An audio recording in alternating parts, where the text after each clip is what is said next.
حادثہ اتنا خطرناک ہوا بالے سر کا، جمعیت علماء کی طرف سے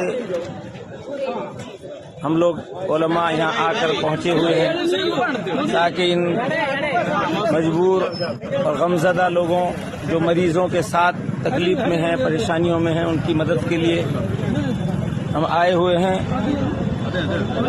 ہم دعا کرتے ہیں اللہ تعالیٰ رحم فرمائے اور مریضوں کو شفا عطا فرمائے۔ اس وقت سارے انسانوں کو ایک انسانی ہمدردی لے کر کے جائے واردات پر پہنچنا چاہیے اور ان لوگوں کی مدد کرنی چاہیے کہ اس وقت پریشان حال ہیں۔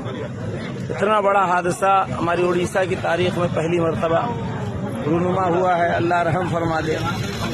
مولانا عطیہ اللہ صاحب نازش، مولانا مفتی عبد الرحمان صاحب، مولانا طیب صاحب، مولانا عبد الحلیم صاحب، مولانا قاسم صاحب، حافظ جابر شمشی صاحب، مولانا عفان صاحب اور مولانا عبد الحنان صاحب اور جتنے بھی لوگ ہیں یہاں آ کر سہایتا کر رہے ہیں۔ اللہ تعالیٰ سارے انسانوں کو، ہندو مسلم سب کو یہاں کھڑے ہو جانا چاہیے تاکہ ان بیچارے مجبور اور پریشان حال لوگوں کی مدد کی جا سکے۔ ملت و مذہب سے اوپر اٹھ کر انسانیت کے طور پر ہمیں ان لوگوں کی مدد کرنی چاہیے۔ ایس سی بی میڈیکل کے پاس ہم لوگ موجود ہیں، مریض اندر پڑے ہوئے ہیں، ان کے مدد کے لیے آئے ہوئے لوگ بھی بہت پریشان ہیں۔